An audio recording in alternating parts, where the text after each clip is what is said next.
Hello, everyone, and welcome to episode 205 of Navigating Now. We go live every Thursday at 3 p.m. Central, and you can find all of our episodes at thaudium.com/live. My name is Tess Kelly, and I'm a consultant here at Thaudium, and I'm thrilled to be your host for today's episode. Today, I am so excited to welcome our guest, Philip Buiser, an acclaimed screenwriter whose credits include Bates Motel, Preacher, and Shameless. Today, we're going to have a little discussion around impactful storytelling and the behind the scenes, if you will, of the creative process. Welcome, Phil. Hi, how are you? Hello, I am great. How are you? I'm intimidated by the term acclaimed is how I Well, am. you know what's funny is I was like, what word do I give him to describe his screenwriting? And acclaimed felt sturdy, felt like it fit. Yeah, you know what's sort of fun about that is we never think about, uh, at least I never think about being acclaimed or not because we aren't out there visible to the world, right? Yes. So people will occasionally, and it's sort of true and it's sort of mind-blowing sometimes, people will occasionally recognize my name from a credit on TV, but that is about as far as it sort of goes. We don't think about being out there in the world too much. So Well, I did some light research just to find your headshot, and you are out there in the world, I will tell you. And I don't think I told you this yet, but our headquarters is actually in Chicago. So we have quite a few people that are pretty pumped about your contributions to Shameless. I gotta say, we would film in Chicago, at least part of the time. A lot of the time we were filming in LA on sound stages, but we'd go and do all of the exteriors in Chicago, and people were sort of People love amazing about it. Like there were like super fan kind of people waiting to, they'd find out where we were shooting. They'd be waiting to mostly to see Jeremy Allen White and everybody else. it. I mean, how can you not? I do look for milestones when I'm in town to visit and work with everybody, or like places that I can recognize because I find it so exciting. Yeah, And well, it's one of those iconic places. I mean, that's why so much is set in Chicago, because from a storytelling standpoint, if you will, there is a lot of story to tell in that town. So. Yes, great segue. So speaking of, tell me a little bit about your background and then what you do now as a screenwriter. Okay, well, my background, I grew up in Western Pennsylvania in sort of a farming-ish town. Not really farming, but like a really small suburb of Pittsburgh. Cow tipping was a real thing. Like there were farms around. Okay. Yeah, and no one did what I do now from that town, because that's just you. I think a lot of people who grow up in small towns, television and film is something that appears for them on screens, and there is no sort of mechanism or understanding of how it appears on screens. So I didn't know that this was even a possibility, and I went to college in North Carolina, the University of North Carolina, majored in journalism because that was as brave as I was able to be at the time. That was about as close to a job, a future in entertainment as I was willing to get at the time. And then after I graduated, I decided that if I didn't make sort of a clean break from the path that I was on, I was going to be on a path that I probably wasn't going to love for the rest of my life. So I took a year and I traveled. I was working on farms in Europe. Wow. Okay, full circle. Yeah, just sort of figuring stuff out, just sort of figuring out who I was and what I had to sort of offer. And I told myself that if I could survive a year on my own, jumping around on farms in Europe, I could survive a transition into what I really wanted to do in life. So I moved to New York when I got back. And I thought I was going to be an actor for a very, very brief second. What's that? I said, don't we all?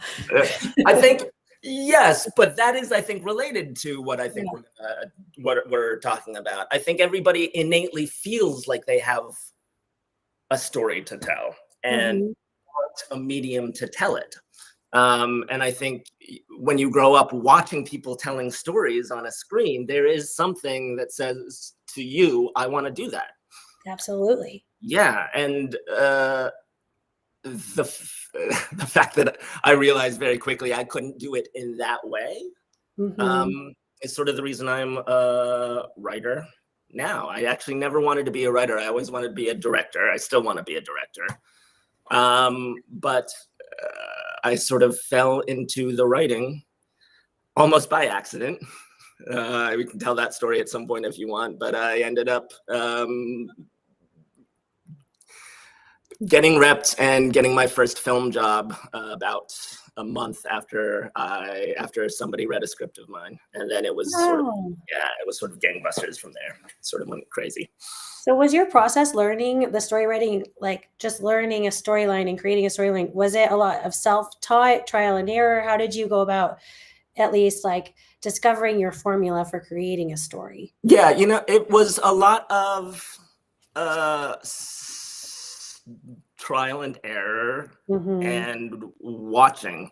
I think if there is, not that I want to say use the word regret necessarily, but if I had to do it all again, film school might not have been a terrible idea. Yeah. Or just a writing program, like just majoring in English or anything like that. I Mhm. think may have been helpful just in terms of expediting the learning, right? Expediting the basics of storytelling, the crafting of story, the structure of story. But I ended up learning mostly by watching. My favorite television show of all time still will forever be The West Wing. Um, Oh, yeah. And unexpected. is that Yeah. unexpected? Yeah. uh, that's fun. That's fun to think that because it is such a huge part of my life. That sort of that show, because it taught me how to tell a story and it taught me how to write. A lot of my writing style was developed because I was so moved by the writing style of Aaron Sorkin, and Mhm. not even so much the writing style of Aaron Sorkin, but the way his words were delivered and the way his Mhm. stories were delivered by those incredible actors that sort of created the magic, I guess, for me. So Yeah. What key elements did you really hone in on from that you carry into story writing today? yeah, This I is think uh, that's a fun question. I think one of the key elements I learned is that people will soak in story or learn lessons if the people teaching those lessons are entertaining in some way, mm, if they can identify with those characters some way, if they can really get on board with the people that they're watching, because you end up learning things about life, about politics. The only reason the reason I got into politics at all at the time was because I loved the characters that were sort of living the life of politics. I had no understanding of 90% of what they were saying at the mhm. time, but they were smart and they were engaging, and I fell in love with almost all of them. And when that happens, you sort of soak in their stories and you learn from them and you learn what they are, what they have to teach you. And it's sort of great that way. Oh, absolutely, and, like, what they make you feel. Your West Wing is my Grey's Anatomy. Yeah. Yeah. You know what? What's funny about that is Shonda Rhimes, who created Grey's Anatomy, Mhm. is famously a huge fan of Aaron Sorkin, who was the Oh, creator of West Wing. And she is sort of known for every once in a while sneaking in lines from the West Wing into Grey's Anatomy or her other shows. She is an incredible show creator, an incredible storyteller and writer on her own. But I think everybody sort of has inspiration. Everybody sort of has a predecessor or somewhere where they learned things. And I've never met Shonda Rhimes. I've met people who've worked with her and for her. But there is sort of a fun little kinship. I personally like feel to her, or feel to her, because I'm a big fan of what she is a big fan of. And I think you can see in her writing that sort of style, the sort of fast, quick-witted, smart people doing smart things kind of thing. Yeah. Absolutely. I hear a lot of carryover because what we do is design human-centered experiences, and we do that in ways that help people build like strategy or develop leaders or scale learning. And so we pull storytelling in as a framework all the time when it comes to like generally just communicating better for impact, leading people through change or inspiring action. And so it sounds like a lot of the pillars that I'm hearing that you carry through are the same to what we carry into our client experiences. And it's things like relevance and authenticity and emotional engagement, like all these things that like really pull at you and make you feel involved.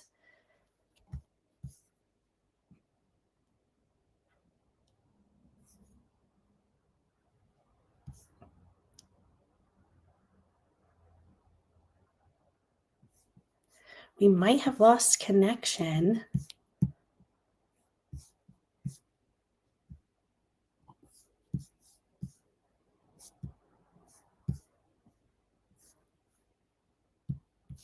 Well, we'll bring, we've got Phil back. Yay.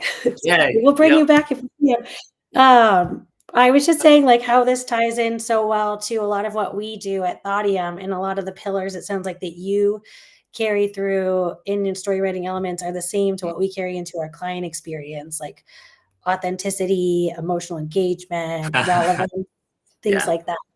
I gotta tell you, the authenticity is important for me. It's huge sort of for me. All of those sort of pillars that you said, I think what a lot of people don't sort of realize is that everything you do is storytelling. Every sort of communication you put out there in the world, intentionally.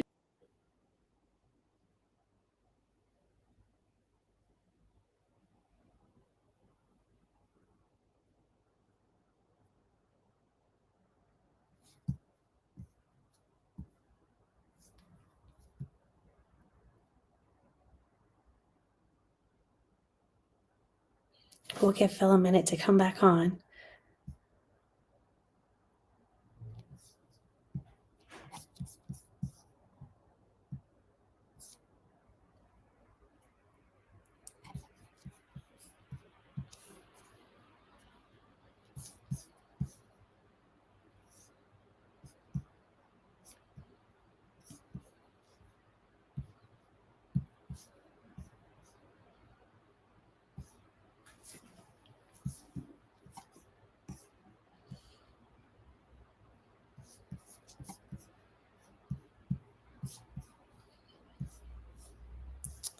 We'll give him one more minute to come back on.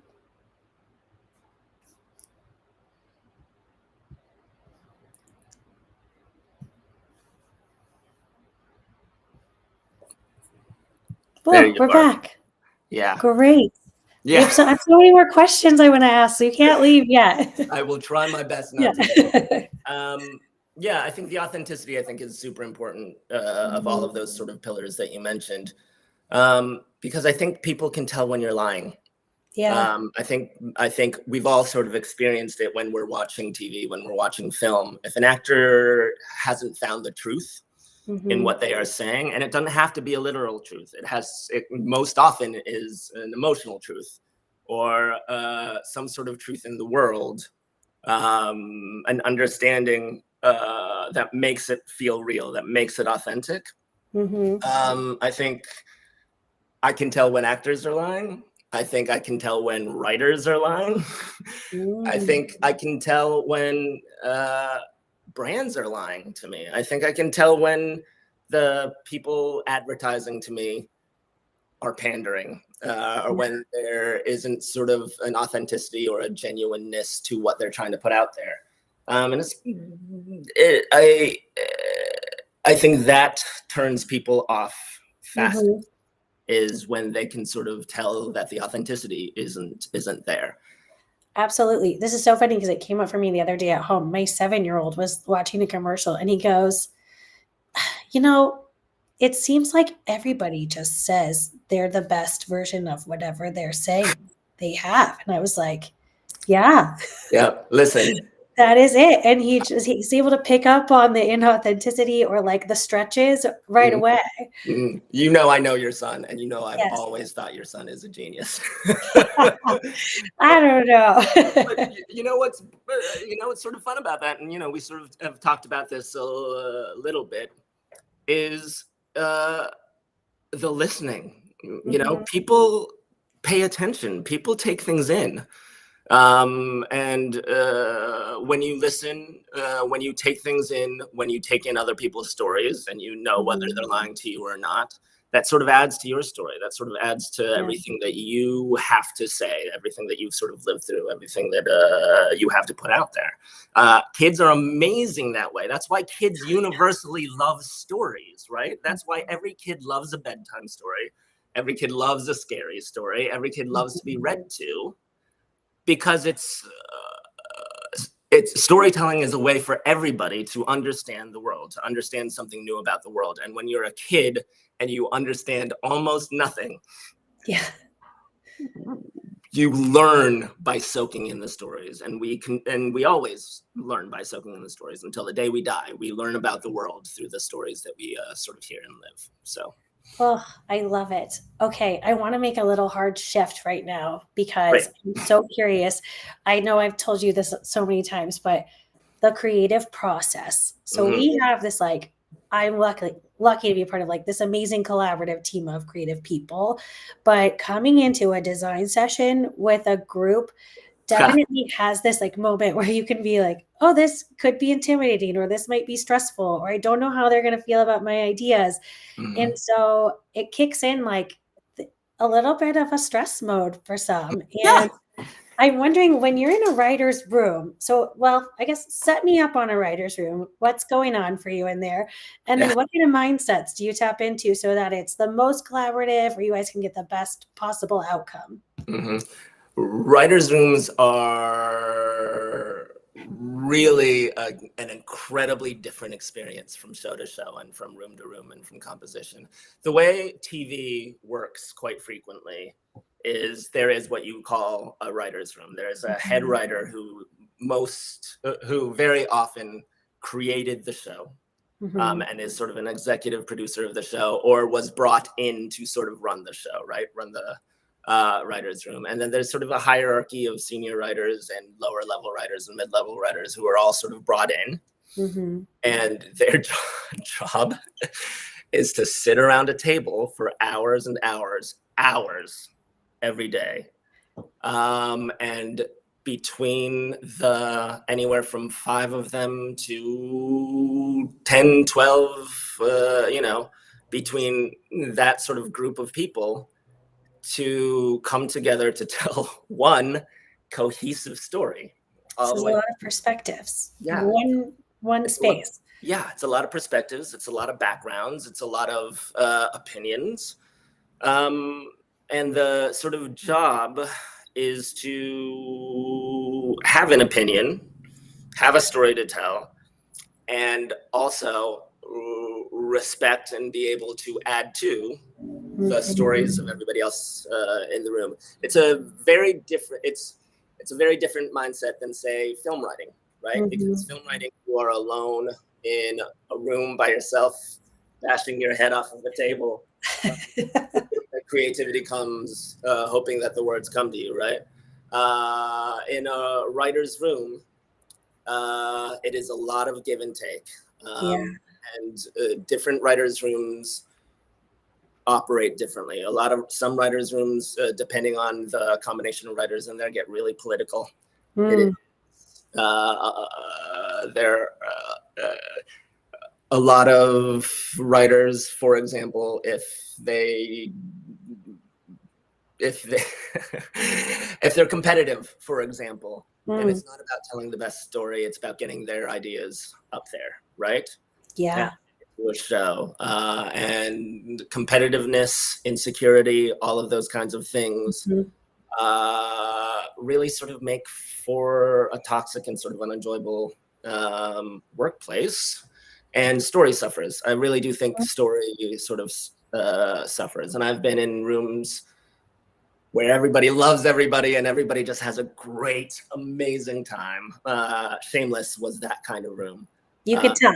Yeah, it was, and we had so much fun, and there were of course, there were disagreements in how we wanted to tell a story or what a character should be doing, but our sort of job was to have fun as a group and translate that onto screen. And I think we got to do that immensely. And it was the best job I've ever had. It may be the best job I can ever hope to have, because the showrunner, who is a legend in television, he's a guy named John Wells, who created ER, for example, and goes as far back as China Beach. He co-created The West Wing. He was one of the producers on The West Wing, one with Aaron Sorkin. Amazing. So he is a monster in the best possible way in terms of the television world. He knows what he's doing. He knows how to run a show. He knows how to put his writer's room together carefully so that he has writers who will be able to work together, who will be able to check their egos at the door, who will be able to have fun with each other, and who ultimately realize that it's not always going to be your idea that wins. And it's not always going to be one person's idea. It is going to be the room's idea. Like, the job of the room is to feed off of each other. The job of the writer's room is to create something together. And a lot of times, every episode of television has to have a written by title on it, right? Yeah. But the truth of the matter is, for most shows, every episode is heavily affected in one way or another by everyone in that room. Wow. And there's something gorgeous about that. There really is something sort of gorgeous about it. Yeah. So, a super collaborative mindset. And then another thing I heard is that there's a definite balance between my ego and that I have a great perspective and my willingness to let that go. Yeah. It's so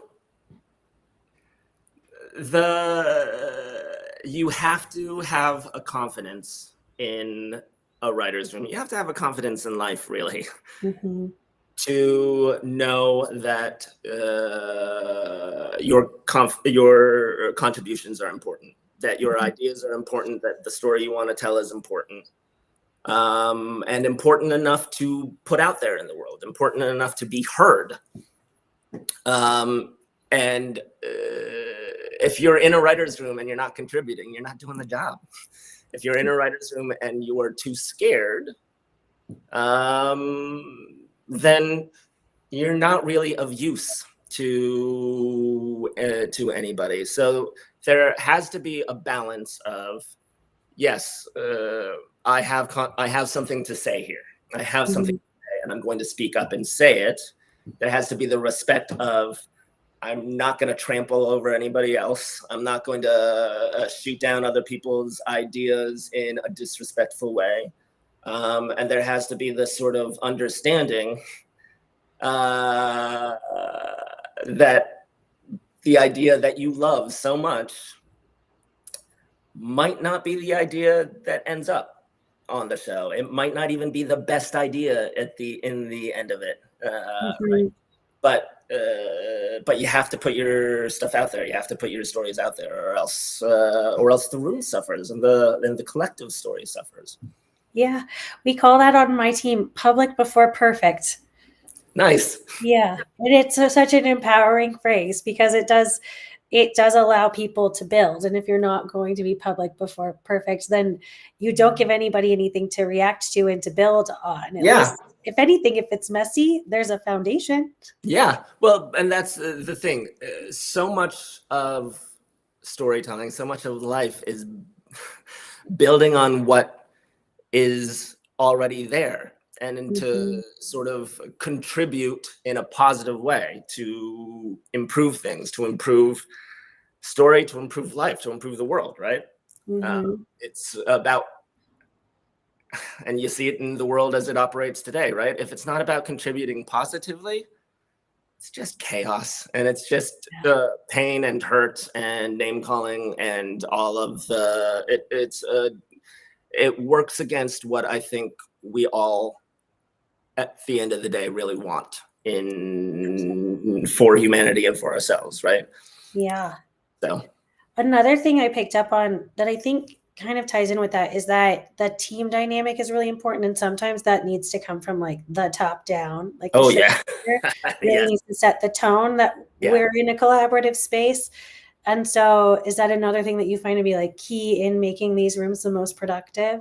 Yeah, absolutely. I've been really, really lucky that all of the showrunners, even in some of my less positive experiences, all of the showrunners that I have worked for, all of the people at the top,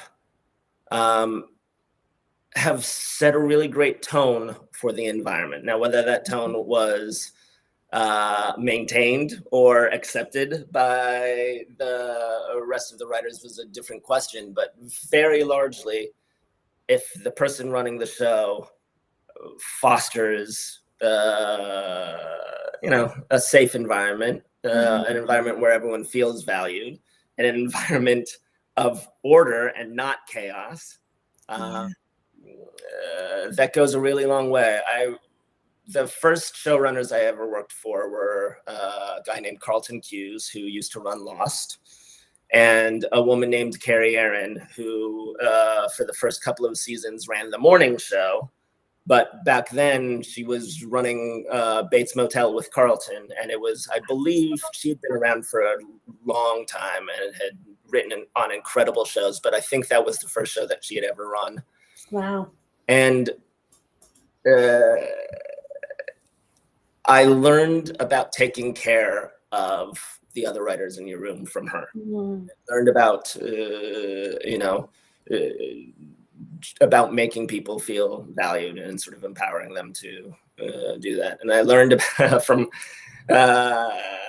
Carlton, I learned a lot about story and structure, about how to even tell a story in the first place. And John loved our show. John loved Shameless. John loved it was a very sort of personal story for him. So he was excited to be there every day. And he's a man that runs 5 shows at a time, 5, 6 shows at a time. It's impossible to be in every writer's room all the time with all of your writers. But he sort of insisted that on Shameless, every time the writer's room met, he was going to be there. Because not that he didn't love all of his shows, but it matters when the people running it really want to be there and really love what they're doing. And I think it's contagious that way. And I think, again, everyone can tell when somebody doesn't love something, right? Everyone can tell when somebody doesn't really want to take care of what's being put out there. And I've been really lucky that all of the people I've worked with have really cared about putting the best sort of thing out there and about the stories they were telling. Absolutely. And so focus on the outcome, the just general product that we're all working towards. And then I wanted to know a little bit more on like, what are the key things you learned about taking care of the other writers? Because I think that's probably something that's relevant to a lot of teams that collaborate often and a lot of leaders on how they work with their direct reports is like, how do you make somebody feel valued? That's fun. You mostly learn. I feel like you mostly make people feel valued by listening to them. Mm. you know? I think the easiest way to make someone feel undervalued in a writer's room, or not valued in a writer's room, or in a room around a dinner table, or, whatever, right, is to talk over them, to discount them, to not pay attention to them.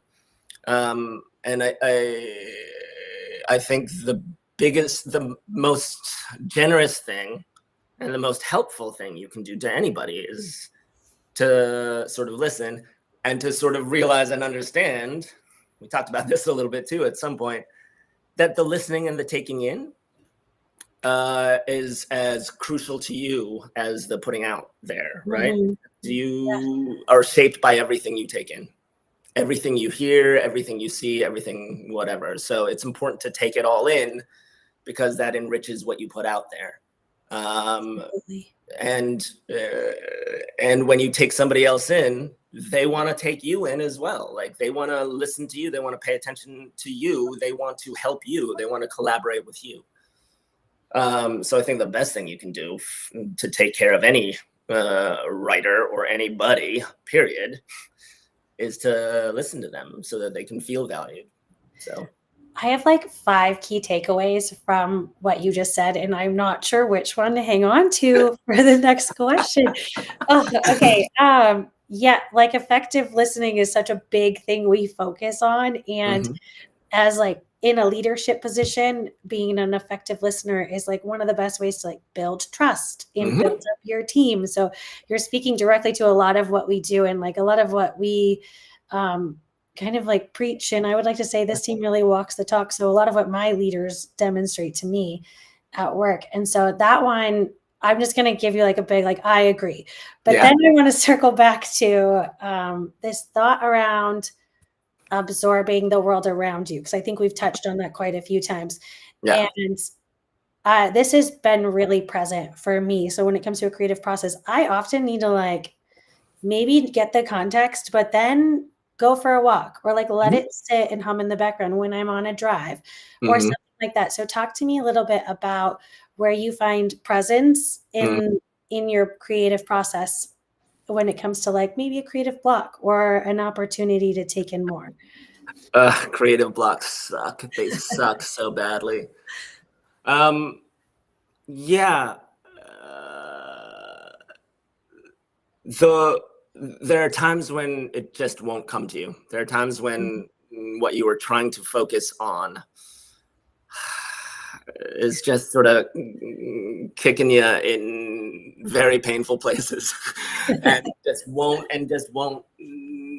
cooperate. And I think I've said this to you before. I am really bad at being calm, being quiet, being present, right? Because so much of storytelling is putting out, putting out the stories that you think you have to tell.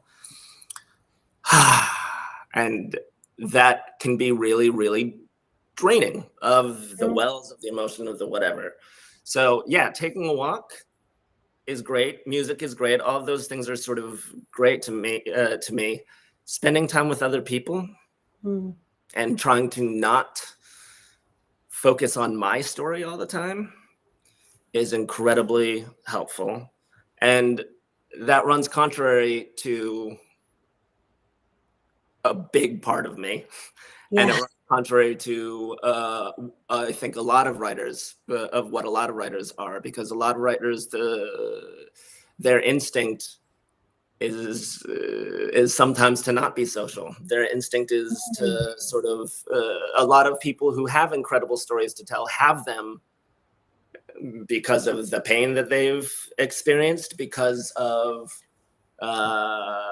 any number of reasons that makes them sometimes more comfortable alone than with other people. And that can be really, really limiting to your own story, because if you cut yourself off from the world, you're not really feeding yourself. You're not really feeding the well of where stories come from. So a lot of times, the best way to to fire the engines back up to my own storytelling, is to sit there and listen to other people, to spend time with other people, to force myself to spend time with other people, to be out there in the world, which is really difficult when I have an adorable dog that just wants to sit on the couch with me and do nothing. I get that. Yeah. And being open to whatever the rest of the world is going to bring experience-wise into your life. Yeah. Especially as I get older, it's difficult to remember that there are still experiences to be had that that I haven't had yet, or that can contribute to me and my life and my sort of understanding of the world. It's super easy to be jaded about life and about the state of everything and the world. And I think the minute you give up is the minute you stop growing. And the minute your story starts growing, and not just growing, it atrophies. Like your sort of creative value to the world, I honestly do think can shrink if you don't sort of participate. I could definitely see how that ties back in even to our storytelling pillars that we were talking about earlier, because it's when you bring in more experiences, it actually gives you another level of authenticity towards bringing those experiences other places or to other people, or telling those stories again somehow. And so, and maybe makes more connection with them even. Yeah. You know what's interesting about there are a lot of older writers in Hollywood, and the stories they tend to tell are a lot different than the younger writers in Hollywood. And when you get a room that has a mix of like older writers and younger writers, the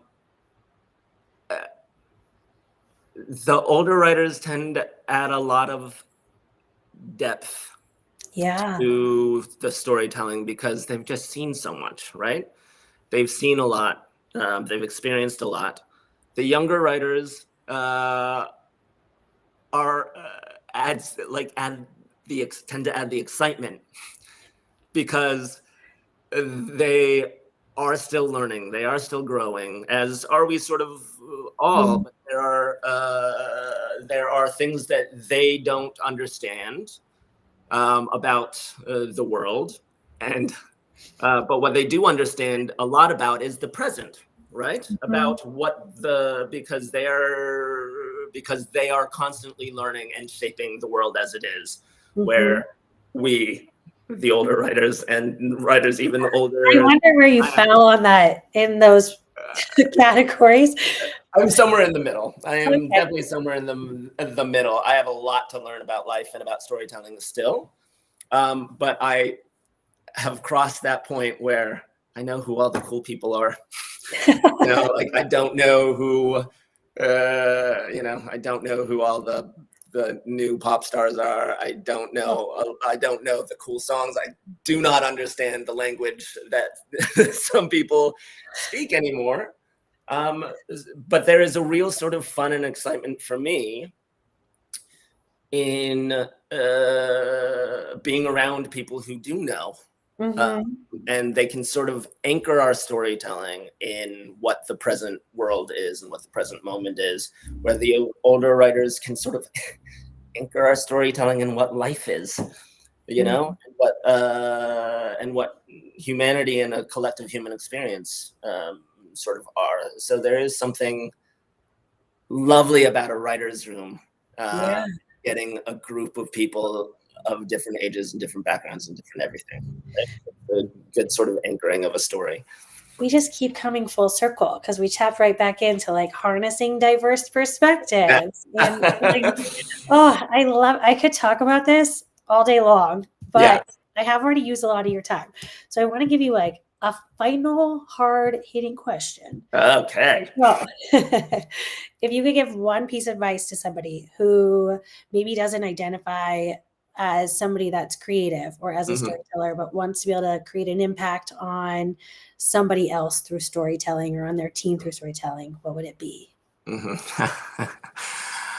I think it's probably to accept the fact, just lean into the fact that you are a storyteller to begin with, whether you want to be or not, whether you like to be or not, because the way you do your hair, the shirt you put on, everything is transmission, everything is communication, and every communication says something about you, says something about the world, right? So whether you want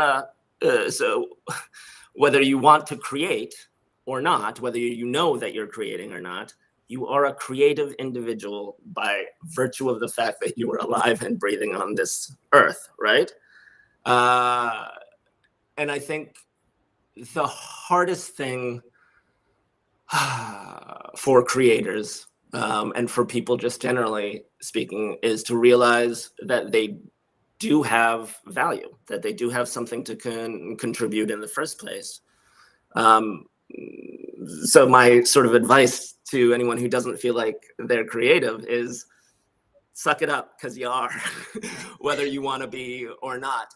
And once you accept that, I think there's a real sort of confidence that comes with that. And once the confidence comes, then the creative output actually sort of begins and can begin in a meaningful way, I think. Oh, I love it. Yeah, I totally agree. Competence is what builds confidence, right? Yeah. So when you realize like, oh, I'm already doing this. Mm-hmm. It becomes a lot easier to continue to do it and to build on that. You're already doing it, whether you've known it, you know? Oh. So Phil, I could talk to you all day long, but you are one of my favorite people in life to no talk one to. am Just I. generally, you know Oh, that. we need to make these more regular. So thank you for coming on and talking with me publicly and on Navigating Now. I had so much fun talking to you and hearing about your process. Yeah. We'll wrap it up. For me too. Like, I don't. Good. The fact that there are terms that you guys actually use that exist for everything that I sort of don't know there are terms for, that we sort of do. That's fun to sort of learn. In the consultant world, we love to give everything a term and a formula or a framework, and then that way we can pass it on to other people. And so we've been breaking down this process as much as we possibly can so we can share it. Yeah. Awesome. Well, thanks so much, Phil. Have a great day. Thanks. You too. Great seeing you. You too. Bye. Bye-bye. You can catch this episode and all of our Navigating Now episodes on thaudium.com/live. Thank you for tuning in, everyone, and have an awesome rest.